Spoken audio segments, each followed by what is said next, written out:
Good day, good afternoon, and welcome back to our first installment of tackling mental health issues one video at a time.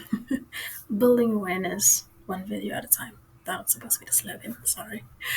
Okay, so today's topic will be about suicide. Mostly what they don't really tell you, or perhaps there's actually a name for this phenomenon. It's the calm before the storm.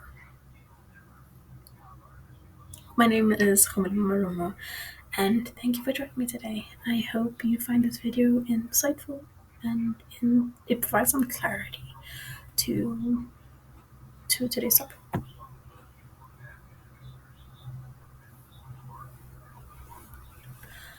And so they smiled again. They laughed like the weight was lifted. They thought we were getting better, but sometimes peace doesn't mean healing. Sometimes it means goodbye. Let's talk about that. So, why does suicide awareness matter? Firstly, suicide is a public health issue crisis. It is a nationwide problem. It affects every country. And particularly if we're bringing this to a South African context, it affects roughly, it affects, it affects roughly the youth, 15 to 29 or 30, as it being the second leading cause of death.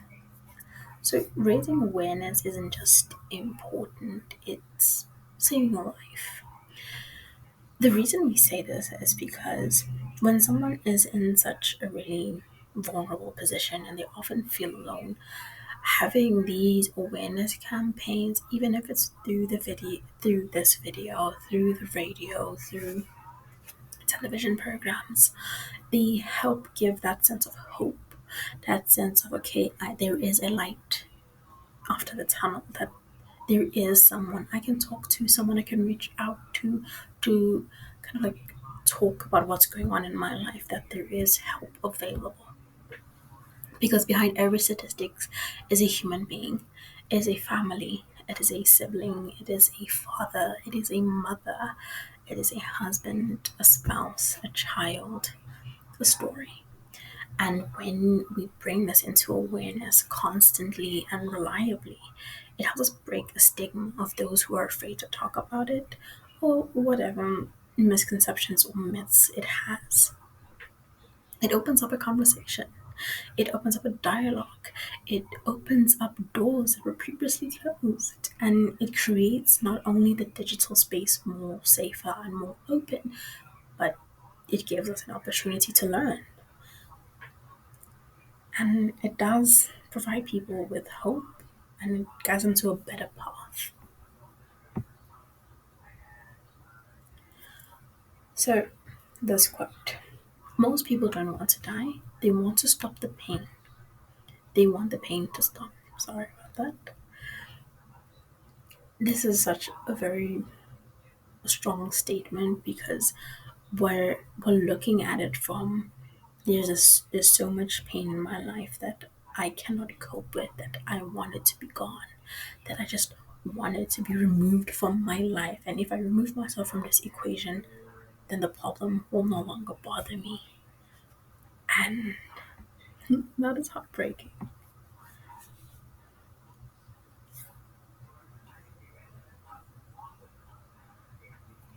Now to pink clouding or the calm before. While pink clouding focuses more on addiction counseling, where it speaks more kind of like a euphoric state, a peaceful state where everything is going smoothly, everything's upbeat and peaceful. But then when we take it more into a suicide context, it puts things into perspective. When a suicidal person is in a pink cloud or pink clouding, this is when they feel like that inner battle in them, it's over. They have found that relief and they're planning, and but planning in death is actually not recovering. They are, in a sense, giving up. It's kind of like a a calm before the storm. It's it's this relief that you get after everything. I think, for instance, something to put everything into perspective. Let's say you had a spouse who was in a really bad depression, or perhaps something might have happened. Perhaps they lost their job, or lost someone they loved, like a grandparent, and they've been in this really somber mood for roughly 6 months upwards. And then one day they wake up and they're smiling, right? We're happy that they're smiling, we're all happy. But then we'll have to realize that sometimes that happiness does not mean recovery. It means a downfall. It means that they're spiraling, sorry, that they're spiraling. So then we worry, like, what's with this sudden upbeat attitude? It's because to them, they've finally given in to that battle. It's over for them. And this is just their way of saying goodbye. So, what would be the general symptoms to watch out for in this phase?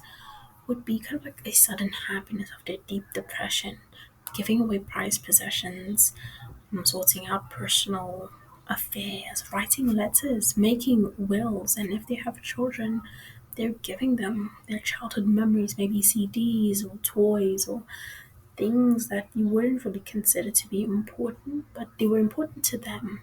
And they feel like they don't really have a need for them where they're going. Saying goodbye in subtle or even direct ways. For instance, when you're probably speaking to someone and they suddenly turn to you and they're like, you know what, goodbye. You've given me the best years of my life. And you're like, whoa, okay, well, relax. Okay? Let's talk about that. So that's what we are looking for. That's what we're looking for. We want to get that quick hint to say, okay, this is a cry for help.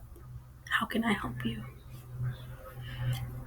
Or even talking about them being a burden or being at peace or free, or I'm going to be free soon, so I just wanted to give you all of this. And just like, why are you being cryptic? That could be a sign. So, how can we help? Providing emotional support helps tremendously. Listening without judgment and showing empathy. And some concrete actions, ask them directly. Are you thinking about hurting yourself? Because this doesn't plant the seed. The seed was already there. That the seed was already there. But this opens a door for dialogue. It opens up a conversation. A conversation that will be filled with tears, filled with a lot of sobbing and heartbreak. But it opens up a door. It shows to them that you are willing to listen. You're willing to sit down and talk to them. Stay present with them. Don't leave them for whatever reason, unless you've called emergency services or their next of kin. When calling emergency services or their next of kin, please do it with the permission of the individual. Encourage professional help. Let them talk to a counselor, a spiritual healer if they believe in having a spiritual leader or their priest or their pastor or their mom or their dad to hopefully convince them to take professional help. It can be a holistic counselor, it can be a psychologist, it can be a counselor as well. And when they do get that help, don't forget to follow up. Give them a call, a text, a visit, just to show that, hey, I'm here to touch base to see that you're still okay. And we've made it to somewhat the end.